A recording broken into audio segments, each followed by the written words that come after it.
Hello and welcome to another episode of the Standard Grind with Goblin Ringleader. And today we had an amazing day. We went out and we played at the NRG RCQ for Standard out in Buffalo Grove, and we went sixth.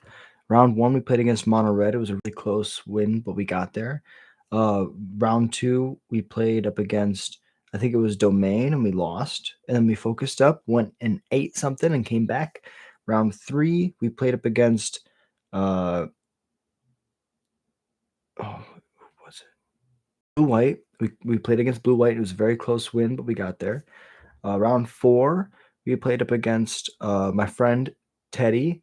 Teddy's an absolute legend. It was really close because it was the win. It was the winning in. Whoever won that game was going to be able to draw into the top eight, and I was able to draw into the top eight, thankfully, which got me sixth. And then I lost in the quarterfinals to Blue White Control. So a really good day overall. Not going to be a super long stream tonight. Kind of just going to go over like the list on Arena. Talk about numbers. Not really gonna play some games. Just gonna really like go over like what felt good, what felt bad. Because my brother's birthday is at midnight, and I want to be able to be on a Discord call with him for that. But for first off, the split of Breaches and Squee felt great. Squee felt amazing all day.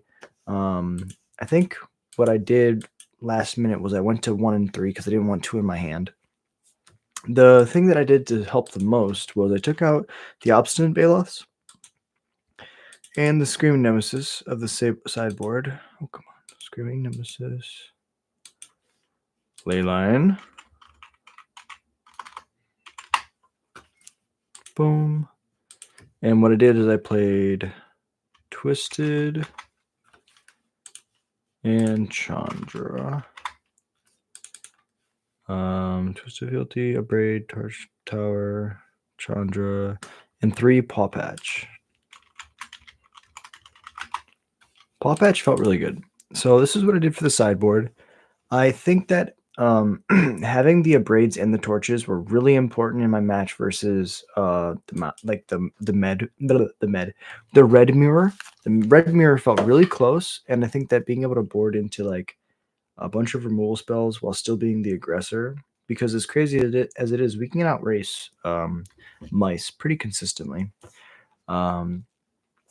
Oh, I'm not even sharing my screen. I'm such a silly man.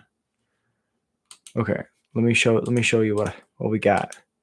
Boom, boom. So what we were playing today was 4 Bastronaut. Bastronaut was amazing. Being able to, when you have like your engine started, have double strike, because we have so many lords. So I attacked for 12 with a Bastronaut today. It was amazing. Firebrand's able to kill Lackey. It's able to ping for that last point of damage if your opponent has good blockers. It's like really deep. It just really overperforms all around. Being able to have 2 playsets of hasty attackers. Shout out to the legend in chat yesterday who told me to play Lackey. Big ups to you. That was a really good idea because there was a lot of games where I was able to go double hasty 1-drop with a Lord, and that's 4 damage out of nowhere. So the Lackey plus the Firebrand felt amazing. Hordemaster is always overperforms. It's one of our best cards, even in Legacy Goblins, being able to replace every goblin that dies. Sunfall and Exile triggers don't, like, that's how you get around it. But if that doesn't happen, we're cooking. Seer Slicer is our best turn to play. If we have an attacker, we play an attacker, play a Seer Slicer, and we start making a board. 1-drop into Seer Slicer into Hordemaster is like sometimes just enough. Breaches is really good because we have Lackey and Firebrand as pirates. We can make 1 big lifelinking creature unblockable or not able to block, and that's usually worth it.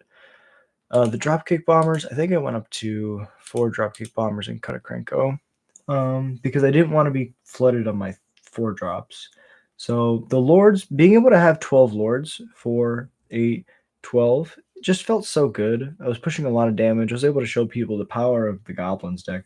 Howl Squad is like single-handedly the best Goblin in this deck. I love Krenko. Krenko, you're amazing. Howl Squad, you have taken the Mux's throne for today. Being able to start your engines, it's a Gaia. There was a lot of turns where I was able to use it as a Gaia's Cradle and tap for like 8 mana, cast my Painter Studio, draw 2 cards, play all the cards that I drew. by itself, it just takes over the game. Squee is your best catch-up card. So if your opponent board wipes and you have a Painter Studio in play, you're like, that's fine, attack for 5. And you see their eyes get bigger. They're like, what? Krenko, he's Krenko. He does Krenko things. Sideboard is really what I want to like take some time talking about. Torch the Tower gives you an answer to creatures that have to die or get exiled and not die. Really, the best example of this is Unstoppable Slasher. If you're able to exile that thing, it doesn't come back. But if you can't, it just always will come back and trade with creatures. Braid is really nice because there's simulacrum synthesizers right now, as well as a bunch of other random artifacts that sometimes you need to kill. And 3 damage to a creature, 2 mana instant speed, nothing to laugh at. Flexibility is super important. Twisted Fealty is our best creature against certain decks that just want to throw a big beater in play and try to win with that, like an Archfiend of the Dross style effect, where it's like, here's my 4 mana 6/6, I'm going to win with this card. I take it and I kill them with it. Leyline is for any graveyard deck because people don't expect Leyline. They expect Ghost Vacuum or Agatha's Soul Cauldron. Leyline, taking away all the cards forever. If they don't board in something proactively, they'll have to waste a whole game to go to another sideboarded game to try to find an answer. Paw Patch is really nice. I was really struggling with Zur and Temporary Lockdown. This card answers both of those things. I was looking for an answer for Oculus, and this also just hits Oculus. If you have a Leyline and they are able to somehow get an Oculus into play, like, I don't know how, somehow, you can shoot it down. Also against red, right? You'd never bring this in against red, but had the flexibility of being able to cycle it if you don't need it. Very good. More ley lines, more Twisted Fealties. Chandra, super important card here. So in the domain matchup, there's going to be a lot of board wipes. There's going to be a lot of targeted creature removal. However, Chandra, if they don't have Get Lost, they can't really target Chandra and kill her. So being able to just like slam Chandra the turn after they board wipe, or even like just proactively start getting those vehicles into play, that makes all of your future creatures that you can't attack with yet just able to instantly get in a vehicle and smack in for damage. The first one deals 3, second one deals 6, third one deals 9, and then at that point you're just running away with the game. And it plays around sorcery speed board wipes, which are the bane of this deck. So yeah, we went 3-1-1 in the Swiss, and then lost in the quarterfinals to Blue-White Control.